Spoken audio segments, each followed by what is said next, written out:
ஒரே நாள்ல 12 பெண்களுக்கு இந்த ஆட்சி தாவேக ஆட்சி பொறுப்பேற்றுக் கொண்ட பிறகு அவங்க பதவிக்கு வந்த பிறகு தொடர்ந்து பெண்களுக்கு எதிரான குற்றங்கள் நடக்கிறது அப்படின்னு சொல்லி ஒரு பொய்யான பிரச்சாரத்தை உருவாக்கித்தான் அவர்கள் ஆட்சி பொறுப்பிற்கே வருகிறார்கள். அப்படிப்பட்டவர்கள் ஆட்சி பொறுப்பை ஏற்றுக்கொண்ட பிறகு ஒவ்வொரு நாளும் பெண்களுக்கு எதிரான குற்றங்கள் அதிகரித்துக் கொண்டிருக்கிறது. மிக முக்கியமாக குழந்தைகளுக்கு எதிரான குற்றங்கள் தொடர்ந்து நடந்து கொண்டிருக்கிறது. அதை பற்றி அரசு எந்த கவலையும் காட்டவில்லை. அவங்கள அதை பத்தி எந்த அக்கறையும் இல்லாத அளவுக்கு தான் அவர்கள் செயல்பட்டு கொண்டிருக்கிறார்கள். அதை விட மோசமாக அதை எப்படி மூடி மறைப்பது அப்படிங்கிற வழிகளைத்தான் இன்று அவர்கள் தேடிக்கொண்டிருக்கிறார்கள். இன்னைக்கு ஒரு குழந்தைக்கு அட்டாப்சி நடக்கக்கூடிய ஒரு இடத்துல ஒரு எம்எல்ஏ உள்ள போய் அங்கே இருக்கக்கூடிய அந்த குழந்தையோட பெற்றோர்களோடு பேரம் பேசக்கூடிய ஒரு மிக மோசமான ஒரு நிலை. எங்களோட மகளிர் அணியை சேர்ந்த சகோதரி அந்த இடத்துக்கு போகக்கூடிய அந்த நேரத்தில் அதை அவர் கண்கூடாக பார்த்திருக்கிறார். அதனால இப்படிப்பட்ட ஒரு மிக மோசமான சூழலில் தான் தமிழ்நாட்டை கொண்டு போய் அவர்கள் தள்ளி இருக்கிறார்கள்.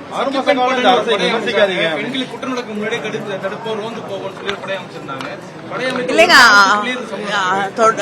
சம்பவங்கள் அதிகரித்து தான் இருக்கு. அந்த பெண் படைக்கு முன்னாடியே இருந்தத பேர் மாற்றம் செய்து தருவதை பத்தி கூட நாங்க பெருசா பேச விரும்பல. ஆனா அவர்களுக்கு என்ன பவர்ஸ் இருக்கு, என்ன அதிகாரம் இருக்கு, அவங்களுக்கு என்ன சரியான அவங்களுக்கு ஒரு போன் நம்பர் கூட கொடுக்கல. தனியாக அவங்களுக்கு தனிப்பட்ட முறையில் அவங்களுக்கு ஒரு போன் நம்பர் கூட கிடையாது.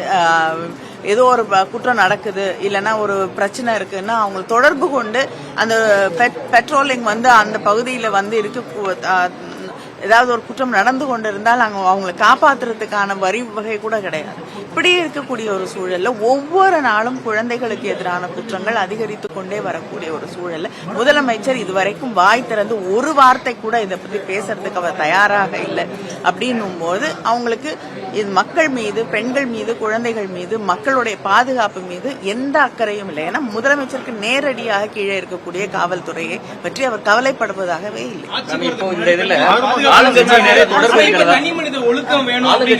தொடர்பு இருக்கிறதா ஒரு செய்தி.